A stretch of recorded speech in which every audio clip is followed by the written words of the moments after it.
Bem, em se falando neste envoltório celular que corresponde à membrana plasmática, temos que lembrar, não é, que esse envoltório vai individualizar a nossa célula. É como se fosse as paredes de uma fábrica. A separa das demais e a individualiza. Bem, mas esta membrana plasmática, ela apresenta algumas funções na nossa célula.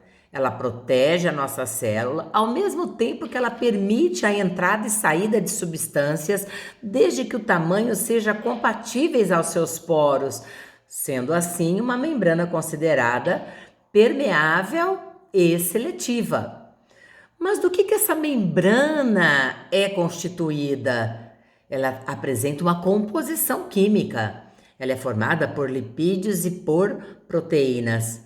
Assim como eu tenho uma parede que individualiza a minha fábrica, que tem tijolos, tem ferro, tem cimento, a nossa membrana plasmática, ela tem as substâncias lipídios e proteínas. Mas eu digo também que essa membrana plasmática, na célula, além dela individualizar e ela ser seletiva, que ela apresenta como propriedade a capacidade de elasticidade. Ela pode se distender e voltar ao seu tamanho inicial. Ela tem elasticidade. E também a membrana é capaz de se regenerar. Mas essa membrana plasmática, portanto, ela tem fosfato e lipídios. Fosfatos, que é um sal mineral, ligados a lipídios. E como vocês podem observar, nós temos camada de fosfato aqui e lipídios. Fosfato e lipídios. Então, esta membrana, ela é formada por bicamada fosfolipídica, mas ela ainda também vai apresentar as proteínas, né? Que são as periféricas, as proteínas integradas. Porém, esta camada aqui, onde não tem os fosfatos, eles têm afinidade à água, então corresponde à parte hidrofílica. Já essa região onde tem os lipídios presos aos fosfatos, isso daqui, olha, essas caudinhas aqui, é a região lipídica. E essa parte da membrana, ela não tem afinidade à água, então ela é a parte hidrofóbica, vem de fobia, medo de água, não se liga à água.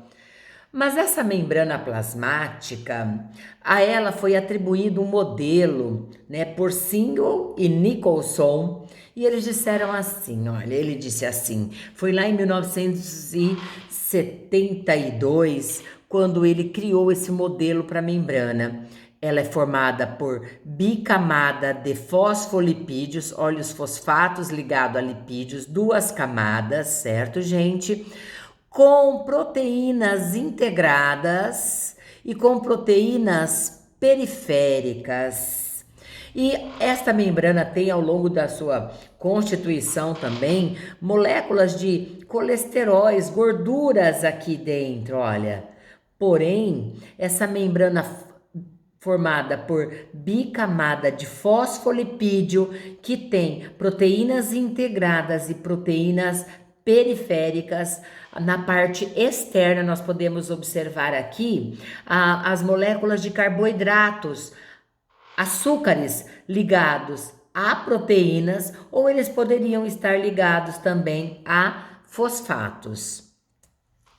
Então, quando essas moléculas de açúcares se ligam por exemplo, a uma proteína, ele vai ser chamado de glicoproteína, tá? Se os açúcares se ligam a lipídios, olha, ligado ao lipídio, certo, gente? Olha a caudinha.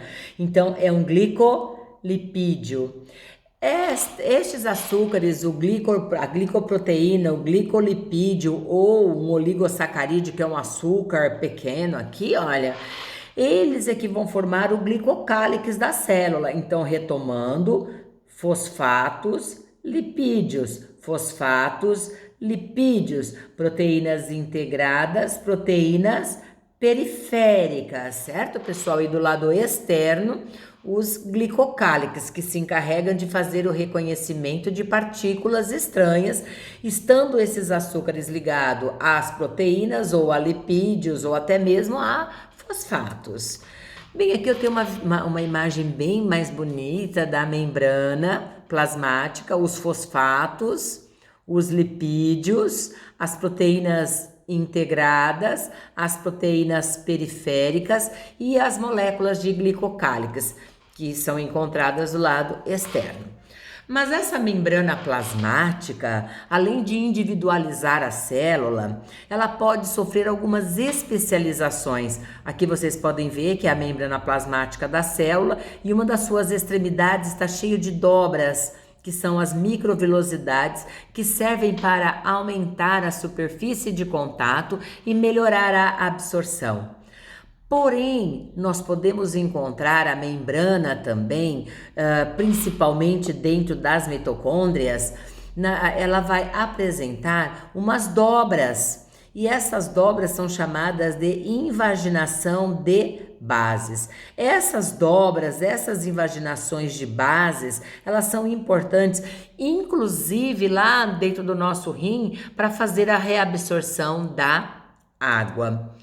Aqui eu tenho a membrana plasmática, como vocês podem observar, a camada bicamada fosfolipídica, as proteínas periféricas e aqui as proteínas, né, que estão integradas, mas essa membrana ela pode se dividir em duas camadas, através de uma técnica chamada de criofatura. É como se eu dividisse essa bicamada em duas partes. Certo, pessoal?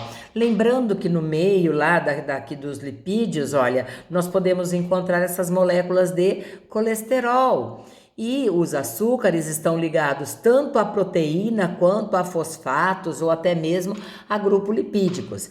E estas proteínas que estão, na verdade, integradas, essas proteínas podem estar se deslocando de um lado para o outro da membrana. Daí, estas membranas, de acordo com Singer e Nicholson, ele dizer que esse modelo da membrana plasmática é chamado de mosaico fluido, tá?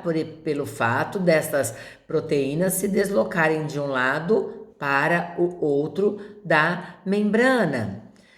Bom, mas a membrana que individualiza, a membrana que sofre algumas especializações, como as microvilosidades, não é? As invaginações de base, como que uma célula vai se ligar à outra? Uma célula pode se ligar à outra, se prender à outra, através de filamentos proteicos, que recebe o nome de desmossomos, que une uma célula a outra.